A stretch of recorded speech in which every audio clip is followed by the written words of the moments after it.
el gran villano de esta historia, en el mal encarnado, que es la figura del presidente ruso, que no está loco, en mi opinión. Yo creo que esa idea de que está loco es un consuelo que buscamos los occidentales para justificar el haberle dejado llegar hasta aquí.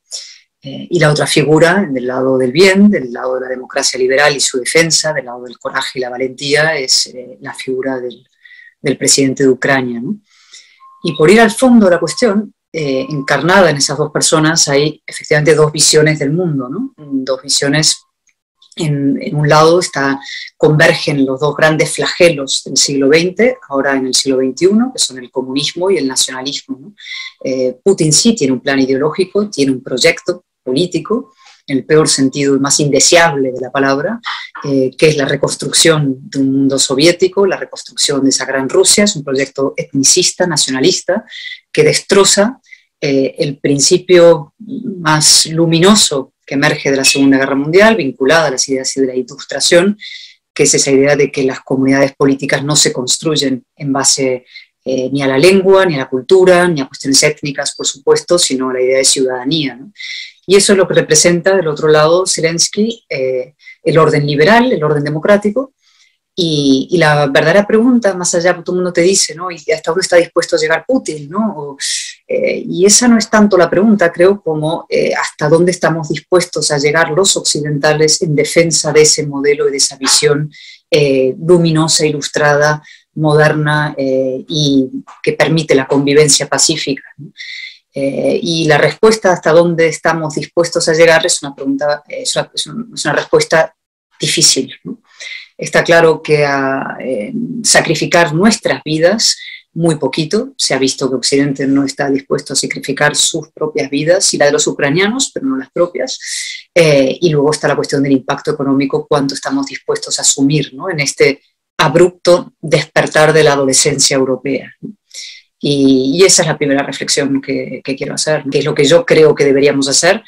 Probablemente no es lo mismo que lo que estamos haciendo, ¿no? Yo creo que nosotros tenemos que ser muchísimo más combativos y afirmativos en la defensa del orden liberal, porque eso es lo que está en juego. Primero, el orden liberal como ideal sigue vigente, es decir, yo no conozco ningún orden mejor que el orden liberal, insisto, como un ideal, una serie de valores nacidos o perfeccionados en la ilustración, de control del poder, o sea, el poder limitado, la democracia, la libertad del individuo por encima de los colectivos, la igualdad ante la ley, etcétera, ¿no? Ese orden liberal como ideal, insisto, sigue vigente. ¿Qué es lo que ha pasado? Efectivamente, ese capítulo es el último del libro y abre un poco el foco a hablar de lo que pasó en Afganistán como un repliegue del orden liberal sobre sí mismo, ¿no? Y ahora que se habla mucho del concepto de quintacolumnistas, ¿no? Yo creo que efectivamente los quintacolumnistas no son solamente las Ione Belarras y las Monteros y toda esta gente muy marginal y en el fondo defensora de ideas perfectamente sórdidas e identificadas con todo lo peor y con el fracaso, ¿no? Podríamos incluso decir que todo Occidente es una quinta columna de sí mismo, ¿no? Es decir, hemos ido desde las últimas décadas para aquí renunciando a nuestros principios, a nuestros ideales, a nuestro supremo valor moral que tienen nuestras ideas, desde la estúpida convicción de que esas ideas o no son mejores que las otras, o como son nuestras no tenemos derecho a eso que dicen imponerlas en otras zonas del mundo, ¿no? Cuando esas ideas del orden liberal no son buenas porque son nuestras, son buenas porque permiten a cualquier individuo en cualquier rincón del mundo que hable cualquier lengua, con cualquier acento, con cualquier color de piel, prosperar y florecer en una sociedad abierta y una sociedad civilizada. Sí se ha producido un repliegue, todo Occidente es una quinta columna sobre sí mismo, de sí mismo, ¿no? Y esa quinta columna, ¿de dónde se ve? Se ve en dos conceptos y luego en muchas anécdotas o incidentes concretos, ¿no? Los conceptos son el enorme cinismo del que adolecen muchos de los liderazgos occidentales y la cobardía general, ¿no? Y esta cosa del sálvese quien pueda, ¿no? Todo siempre envuelto en palabras bonitas, porque nos encanta la idea de ser solidarios. Por ejemplo, somos, y es verdad que lo somos, enormemente solidarios, por ejemplo, a la hora de acoger refugiados, pero y enormemente insolidarios a la hora de evitar que existan refugiados. O sea, no estamos dispuestos a asumir el coste, el precio que tiene la defensa de la libertad y el evitar que existan esos flujos de refugiados, ¿no? Es decir, yo soy optimista, pero creo que hay que primero ser crudo en el análisis de lo que somos, de nuestra decadencia, de nuestra degradación, ser muy lúcidos y muy implacables a la hora de describirnos a nosotros mismos, no hacernos trampas en el solitario, y en segundo lugar estar dispuestos a iniciar un profundo rearme moral, ¿no? Ese rearme moral lleva a otros tipos de rearmes también, ¿no? No entro ahora en el plano puramente bélico o militar, aunque la defensa es parte del ser adulto, es decir, las sociedades no se defienden simplemente cantando John Lennon en las playas y haciendo acampadas. Es decir, la democracia tiene un coste y su defensa tiene un coste. ¿Cuándo empezó esto? Pues, en fin, la explicación clásica es probablemente a finales de los años 60, 70, ¿no?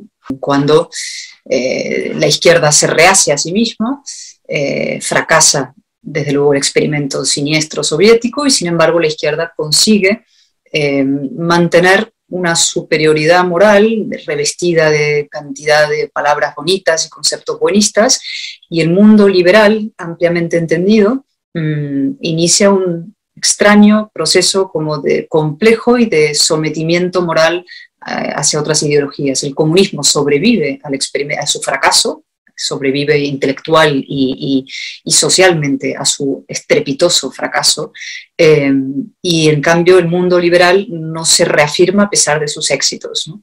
Y hasta aquí hemos llegado.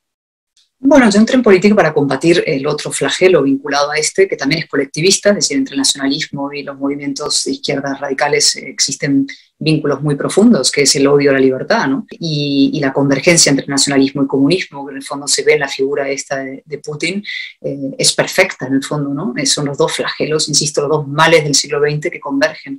Yo me metí en política para luchar sobre todo contra el nacionalismo, cuando llegué a España y con todos mis filtros y prejuicios anglosajones y porteños, descubrí que este país no era esa caverna folclórica, atávica, en fin, reñida insoportablemente con la modernidad que pintaban los de fuera, sino que era una democracia joven, tierna, y a su vez vilmente azotada por las fuerzas reaccionarias, por el nacionalismo y por el terrorismo de ETA en la época, ¿no?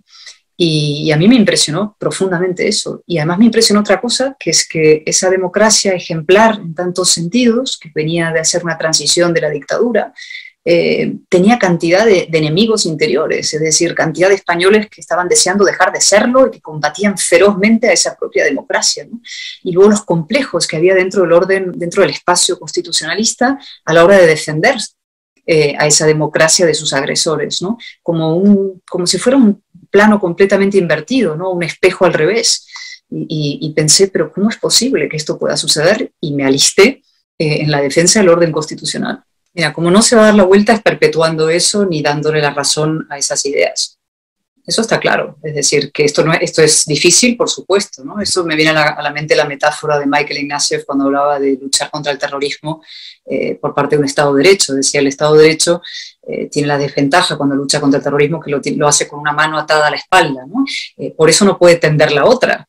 Y es una metáfora muy bonita, porque efectivamente si tú tiendes la otra y tienes la otra atada a la espalda, pues estás muerto, ¿no? Y entonces un demócrata y un liberal tiene que ser beligerante. A los liberales, hay un sector de los liberales que no les gusta nada la palabra beligerante, ¿no? Raimon Aron, que era un liberal, él decía, no se puede ser simplemente no comunista, hay que ser anticomunista, es decir, beligerantemente liberal, pedagógicamente liberal, combativamente liberal y valientemente liberal, ¿no? Y eso se aplica para la política también. Y yo, frente a esa idea de que los ciudadanos son menores de edad, que no pueden aceptar esos discursos del sacrificio y que hay que tratarles como compañeros calientes y decirles las verdades a medias, utilizar eufemismos porque entonces no te van a votar, yo no estoy de acuerdo. Yo creo que la gente está deseando ver a políticos que les hablan con respeto y con verdad. Y que les dicen, mira, el camino no es fácil, yo no te voy a vender ficciones, no te voy a cantar milongas, no te voy a decir que todo es fácil y el Estado lo puede pagar todo simplemente porque es falso. Te voy a acompañar, evidentemente tenemos un estado del bienestar enormemente razonable y con niveles de protección, en fin, suficientes, y lo que hay que estudiar es que sean viables y que podamos acompañar eso de un sistema razonable, ¿no? Pero no te voy a contar mentiras. Y quiero reafirmar esta idea de que los ciudadanos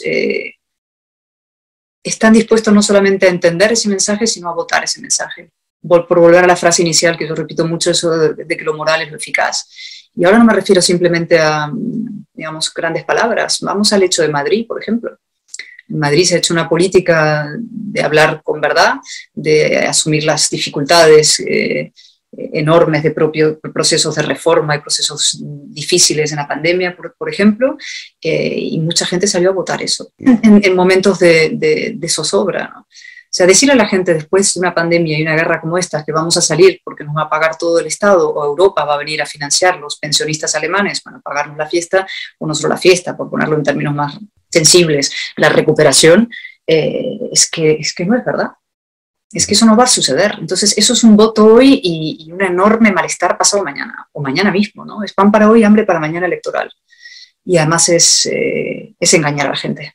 Y la política tiene que dejar de engañar a la gente y tratarles como bebés que no pueden aceptar la realidad de las cosas. Bueno, yo siempre creo que cuando el gobierno va bien, porque nosotros no vamos suficientemente bien. Es decir, yo siempre le doy la vuelta a las cosas. Digo, no es que este gobierno sea ni este presidente sea un genio de la estrategia, ni un gran político. Es que lo que nos falta es la construcción de una alternativa para colocarle contra las cuerdas electoralmente, ¿no? Y a eso nos tenemos que dedicar, ¿no?